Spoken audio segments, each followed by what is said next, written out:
Live from the 607, it's the Ocho Duro Parlay Hour, where we're talking everything movies, TV, comics, and entertainment. Join in the conversation on social media with the hashtag ODPH, because here we go.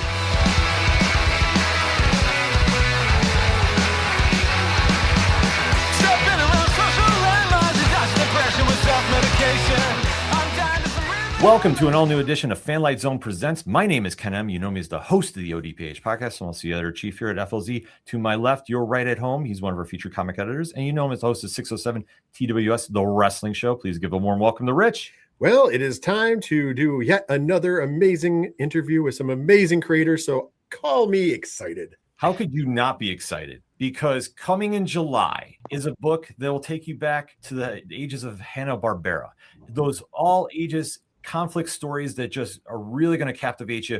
And obviously, when you have a catalyst figure that is defined by as the ape, you know you have something special. And of course, knowing who is the creators behind this, from such projects as the Fallen series, Herculoids, Nera, The Complete Alice in Wonderland, amongst many more, you know you have a hit on your hands, and that is going to be coming from Papercutz and Mad Cape Studios, because Nothing Can Stop the Ape is dropping in July, and we are fortunate enough to have the writers on the line with us. So please give a warm welcome to Tom SNIEGOSKI and Jeannine Acheson. Guys, what's going on? Hello. Hello. Lots of things. Well, yes, obviously a lot of things are going on, and especially with this book, like we got a chance to see it. No spoilers for anybody, but trust us, you don't want to miss this when it drops in July. How did this whole story come to be? This one started with Tom, like 30 years ago? It's like this was an idea that I have been playing with for probably close to 30 years. Wow. And never got it right. It was one of those things where I would be excited, I would sit down, I would bang stuff out on the keyboard, I would talk to an artist, the artist would get excited, we'd both be excited, and it wouldn't gel. There was just something about it that wasn't working. It used to be much darker, much more horrific. It went all over the place. And it just never happened. I mean, though it would always resurface in my mind, I'd be like, oh God, Nothing Can Stop the Ape. Maybe this is the time it'll work. And it just wasn't working. And I think around the time that Jeannine and I started working with each other, for some reason, what it was? I had wanted a publisher to pick up the Herculoids, which eventually it did happen, but nobody wanted it at the time. And I suddenly was like, well, wait a minute. What if the ape concept could be made to be like an old Hanna-Barbera cartoon? Yeah. So I mentioned it to Jeannine. Jeannine was like, oh, that's an interesting take. And the story evolved. It finally started to move. It finally started to be what I thought it wanted to be when she got involved and we did the Hanna-Barbera angle. And then we got Craig Rousseau on board, and everything just kind of fell into place. Yeah. Really? We were talking about the Herculoids, and I remembered them too. We're about the same age. And we started talking about it. We started talking about all the Saturday morning cartoons that we used to watch. And one of my favorites was Johnny Quest. Like, I just loved it. I loved the theme song, and it was just so much fun to watch. And then I think that was the key that kind of brought everything together. We were like, oh, that's what it needs. It needs to be kind of like, just like that nostalgic 60s, 70s thing. And it happened. Yeah. Yeah. But until then, it was just eluding me. No matter how I attempted to do something with it, I was like super excited. I wanted to do it more than anything, but it just wasn't gelling. It just wasn't ever coming together. Even Mignola was like, that's the greatest title I've ever heard. And I'm like, right, and I can't do anything with it. It was like the impossible dream. Yes. That finally Yeah. I mean, I can go into my computer files and find like multiple versions over the years. Like even I can even find artwork. Yeah, you had artwork too. Wow. from artists that were almost involved, and it just never happened. Wow. But now here we are. Yes. We finally got here. And now that we know how the story kind of came about, it's now time for the famous elevator pitch. Now, I'm going to clarify this because now I've been saying to people all the time to do the elevator pitch. And then when they go long, they're like, oh, that wasn't quite the pitch. You can go as long as you want. Let everybody know who might not know what Nothing Can Stop the Ape is all about. Oh, man. I love how people pause. Like they get You got to build that up. You got to build that up. Do you want me to try to do the elevator pitch? to the elevator. Okay. It's about a little boy named Maxwell, whose mother is an archaeologist, and who on an archaeological dig accidentally discovers the corpse of this ancient goddess. And in discovering the ancient goddess, she becomes possessed by the spirit of the goddess, who has decided that the world that she left before passing into this kind of like almost like a hibernation state, she doesn't particularly care for what's happened to the world, and decides that she's going to remake it in her own image because she's disappointed. Now, Maxwell wants his mom back, and in different ways, like hooking up with some reincarnated prehistoric superheroes, decides that the only way he's going to bring her back is to make a deal with an ancient deity of chaos, which is Garagenda the ape. And basically it's him trying to convince the ape to take out his mortal enemy, which is Thuna, the goddess of order. So it's kind of like the bad guys kind of have switched place. The good guy is the bad guy, and the bad guy is the good guy. And unwillingly, but unwillingly. And then hilarity ensues. That touches me because as a wrestling fan, as we're doing a wrestling stuff, it's what they call the old-fashioned double switch. The good guy becomes the bad guy becomes the good guy, and it's when done right, which it is in this book. Once again, no spoilers, but we did get a chance to read it. When done right, it's a very, very effective and very awesome. Yeah, and especially like with your writing, you've had characters that have been a little darker over the years. Looking at Vampirella and Nira, to name a few. When you're writing an all ages story, was there ever a notion like you're drifting into more serious territory, or was it, did you kind of find yourself pulling back? Because I know you alluded to as like it was more darker, more in that territory. It's like, when did you know at that moment, like, okay, we got to really pull this back? When our editor told us to tone it down a little. There were a couple of instances where in our original script, like people died, there was blood, things were dire. And we got this list, I think after we had done our initial like story like the outline. Yeah, this giant list shared with us, like there can be no blood, nobody can die on screen. Like it was like, this is all ages, meaning little kids are going to read this too. And there were just a couple of instances where we had to kind of pull back on carnage. But at the same time, I think we found a way around it. Yeah, I think it worked. Yeah. Not getting rid of it completely, but just approaching it from a different angle. Yeah. Which made it more acceptable to me because we weren't losing anything. Yeah. We were just doing it a little bit differently. Nice. Because I got to imagine that just has to be such a fine line to walk, because you're thinking for the broad audience of all ages, but then it's like just where the story goes, and just sometimes you catch yourselves like, wait, this would really be cool if this could work, but I don't think this can. And honestly, a lot of publishers, I've worked with a bunch of different publishers, and each one has a different level. So in some, I could have gotten away with stuff a little harder, but in others, it's kind of like, oh no, we don't want to do that because of blah blah blah blah blah. So it's almost like you have to kind of almost like see what the publisher expects and what the publisher wants from certain moments in the story and stuff. So yeah, definitely get that. And I mean, in this day and age, the year 2026, of course, things are a little bit different, because like I'm sitting back, like hearing like you talk about like pulling it back, and it's like when I was a kid, like the kids movies were things like Gremlins. And Legend was basically a family movie, and The Dark Crystal is a family movie, so they were a little edgier. There was a little more what nowadays I don't think anybody would like approve of their children to watch. So it's kind of like, it's weird. So I think that's probably where the publishers lie too, depending upon what generation they came from. It was more acceptable for us to have like push the envelope, if you will, with our family entertainment. So it's kind of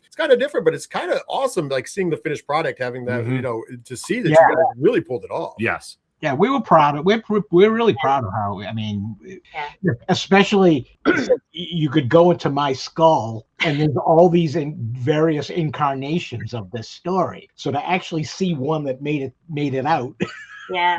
look at it, and go, all right, this is what it is.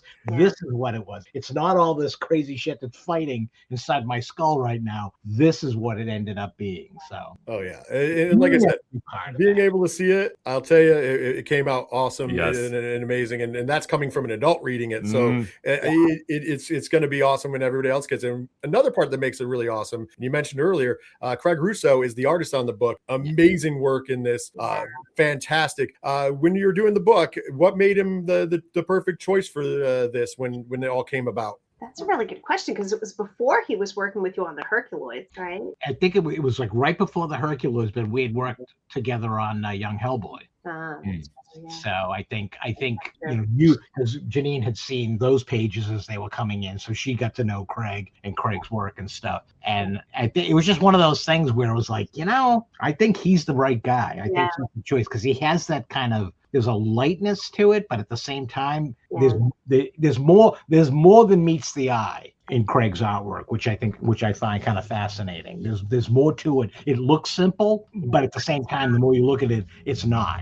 In terms, so if that makes any sense at all, it definitely does.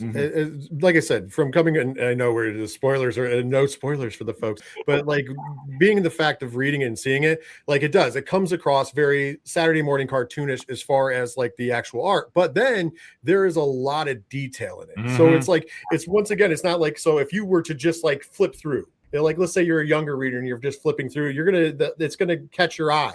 But as an older reader flipping through, you're gonna get your eye caught by like different things. Like it's gonna be like, oh, wait a minute, there's this in this photo, and oh, there's this other thing over here. So like it's kind of like it's weird because it is complex in a way, but it's simplistic. It looks simplistic, but there's a complexity to it. So it's confusing, but it does make sense. Yeah, on its face, it's very simple, but when you really look at it, it's like there's movement, there's depth to the characters, and so his cool. storytelling is really good. I mean, what we give him in our panel descriptions and stuff, he can do in the simplest way, but it's exactly what we were asking for. So I was gonna say the facial expressions look amazing. Like that was one of the things that I noticed. Very like the storytelling of just the facial expressions, they match up really well with the scene. So and once again, you don't usually run into that when you're dealing with the quote unquote simplistic art form. So that's why I said that's where it comes in. Yeah, there's a couple scenes, and I wish I could say them, but I can't.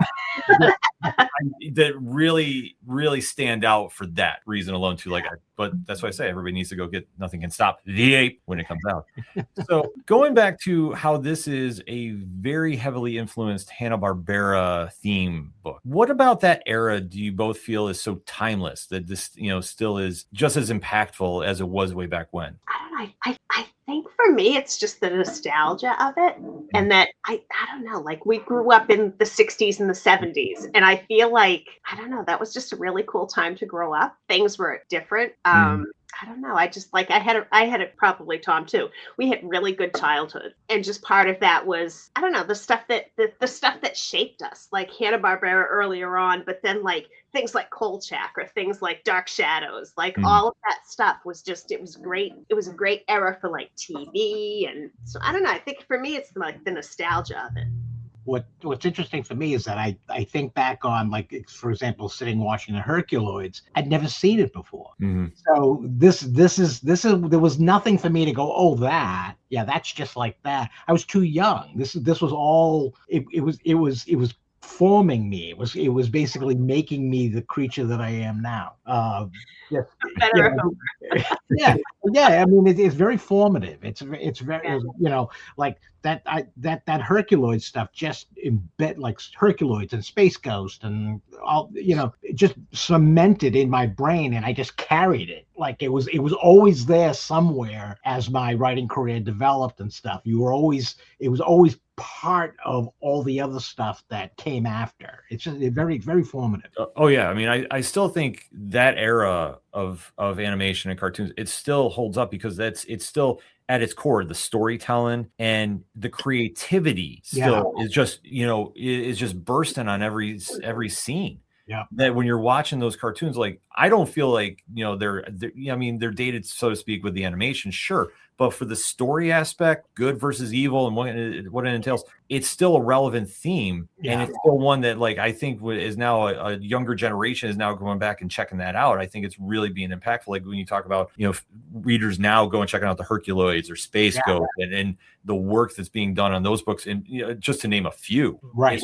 It's just that concept, I think is timeless. And I think with this book, like being a little bit of like an homage to that era, you can definitely sense that. Cause like I say, the storytelling involved in this is top notch. Yeah. Well, obviously, there's a lot of great stories in that realm still, as you pointed out, especially in comics. The Space Ghost, Herculoids, et cetera, et cetera. We could go on, but those shows are still on. Like the testament of time of the Hanna-Barbera stuff that still plays and kids still watch it.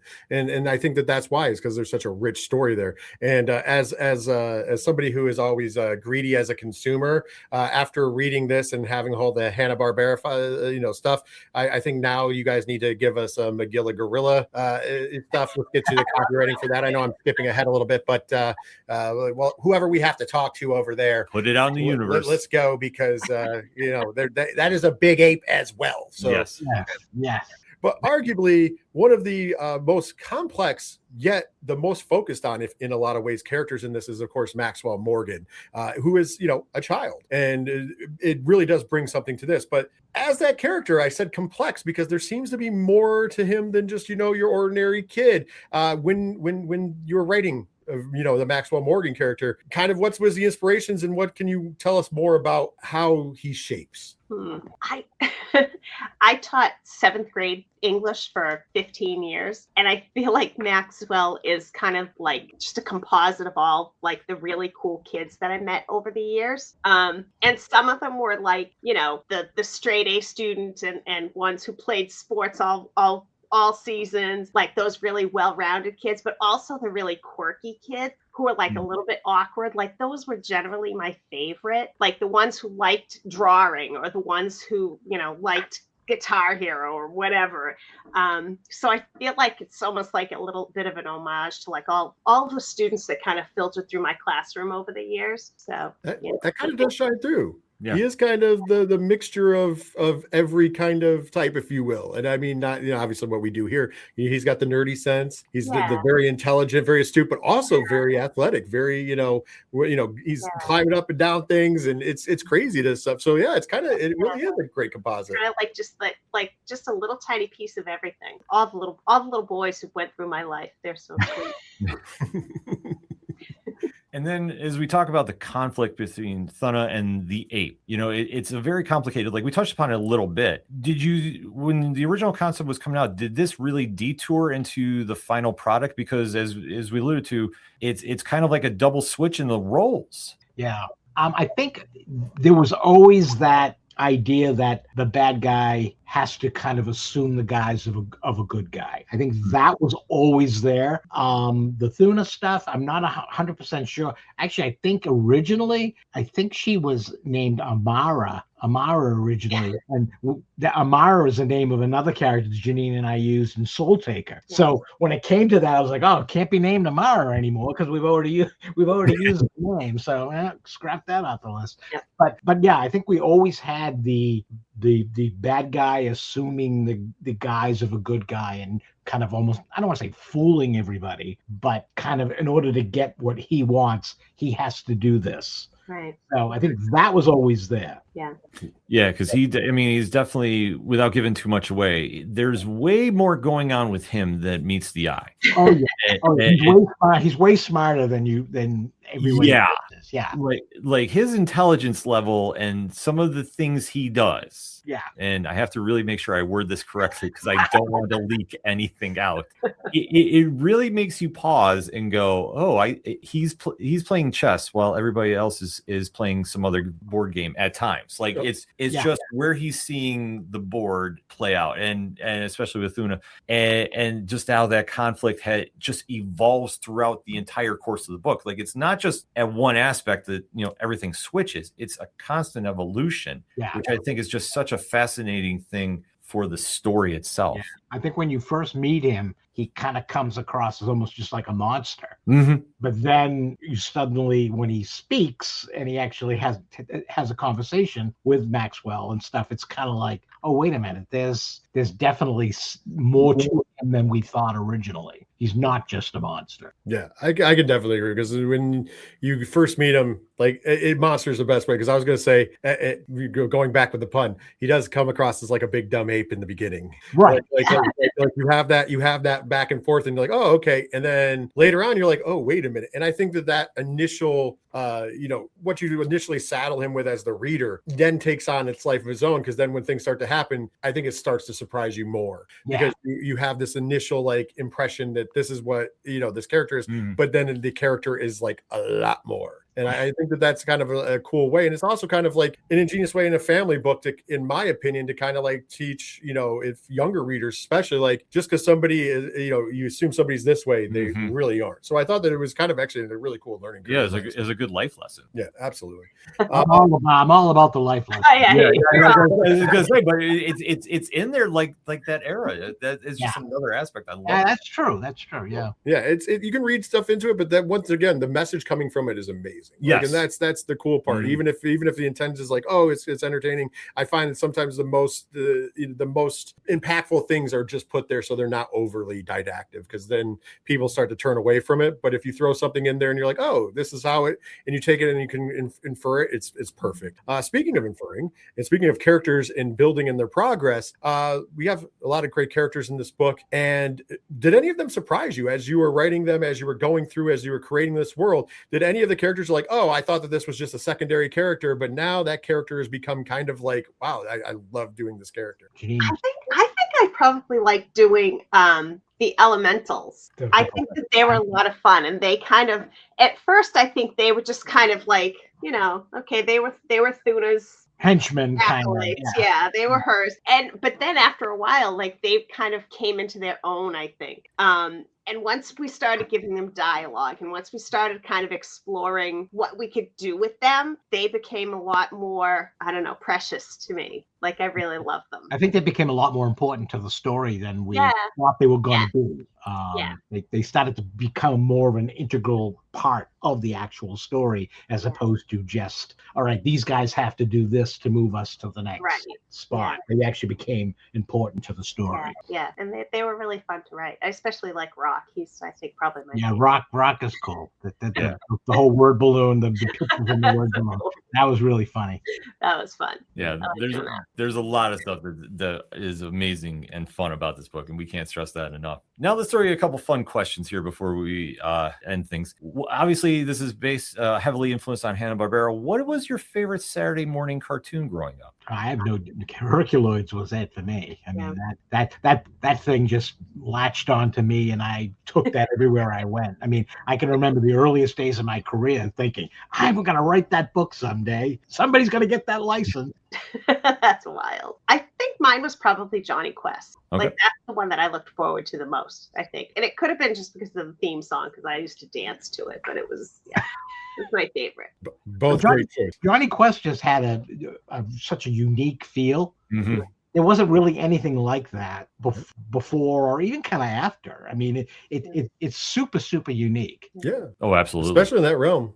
Absolutely. Yeah. When you're thinking about it, it was definitely ahead of its time in a lot of ways.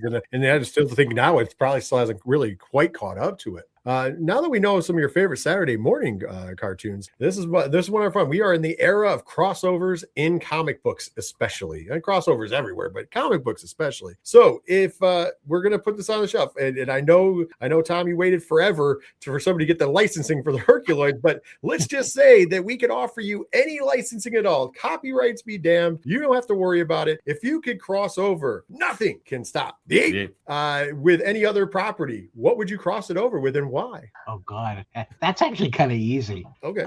I do Hellboy in a minute. Oh, that's good. That'd be fun. Yeah. Oh God, that'd be so simple. It'd be simple and really fun.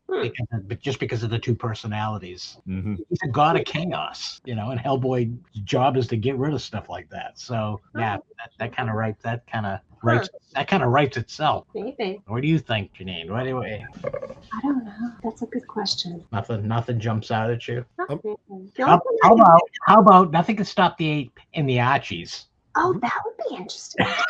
Oh, that'd be fun. Oh my God. I was going to say, well, the one that jumped out to me, because obviously Elementals, you could go with Captain Planet. Oh, that's true. If you wanted to do another cartoon stuff, yeah. That was the one that came to mind, because I was like, oh, the Elementals. I really dug the Elementals in this book, and of course, Captain Planet's based all upon that. So it'd be kind of interesting as to how that all worked together. Yeah. I had Space Ghost for me, but I love Space Ghost. I'm a huge Space Ghost fan. So that's like with Tom with the Hercules, that's for me in Space Ghost. So there you go. So obviously with the cartoon aspect, if you could cast voice actors, oh God, for Thuna, the Ape, and Maxwell, who would you cast? Wow. Honestly, for Maxwell, Luke Speakman. Oh, okay.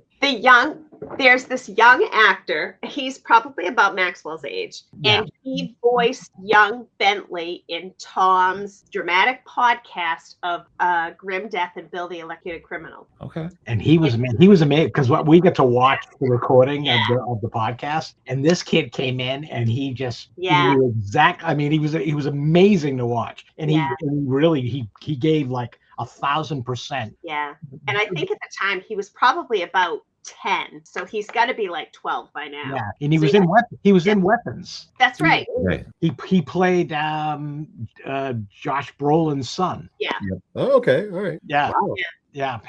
He's terrific. Yeah, Janine, that's really good. Right. Yeah, I think I would go for Garagenda, the Ape. I think Clancy Brown. Ooh, that would be good. I could, perfect. Yeah, that would be great. I was gonna go right on the nose, because for Rock, we were just going with the Rock. This is all visual though. Well, I mean, it would live action. That would be a great visual. Live action would be amazing. He looks like a mountain of a man. But I just thought it would be funny, because it's like right on the nose. Like, just do the same character. Why not? So we know we got this coming up. We got Nothing Can Stop the Ape, which everybody should pick up. Make sure you grab a hold of that. But do you have any future projects that you can talk about coming out? God, we got to talk about. Yeah, exactly. Right. We don't want you to get in trouble. Yeah, we don't want to get you. I always have to kind of like go, what? I know which one. Well, we have a Grim Death novella. A new Grim Death novella that will be coming out probably next year with Bad Hand Books, the same people who did Nera. Okay. So we'll have a couple of those. What else? I know they haven't. Which one? With Brian P. Oh, I don't know. I don't know if that's been announced yet. It hasn't been announced. We have a Halloween project coming out. Okay. Halloween. Yeah. That will be announced, I think, within the next month or two. Yeah, because I think it might be going through a crowdfunding thing. So they would have to do that. They haven't announced it yet. I don't think they've announced it yet. And then there's one thing that's on the tip of my tongue, and I know somebody told me I could talk about it, but I don't know if I trust them. Okay. Then don't do Safe than sorry. I don't know if I could trust them. They said, oh yeah, you could talk about that, because we haven't done the official announcement, but you could talk about it. And there's part of me that's like, I think they probably want to do an official announcement before we I always go better safe than sorry. Yes. Yeah. We don't want you to get the emails from the publisher. We don't want to get the emails from the publisher saying, you got to take this episode down and edit immediately. But there's a lot of stuff to be excited for with the writing. Yeah, we have stuff. There's lots of stuff. Yeah. We'll come back when we can talk about it. Perfect.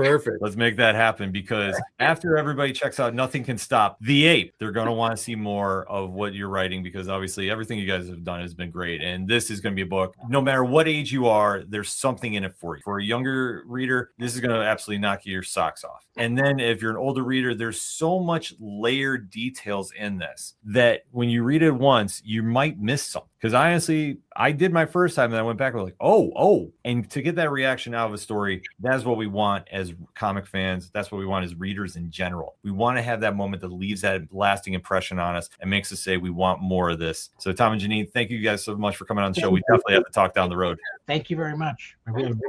Thanks for liking. Yeah. Always, of course. On behalf of Rich and myself, thank you again for checking out another edition of Fanlight Zone Presents. We'll see you next time.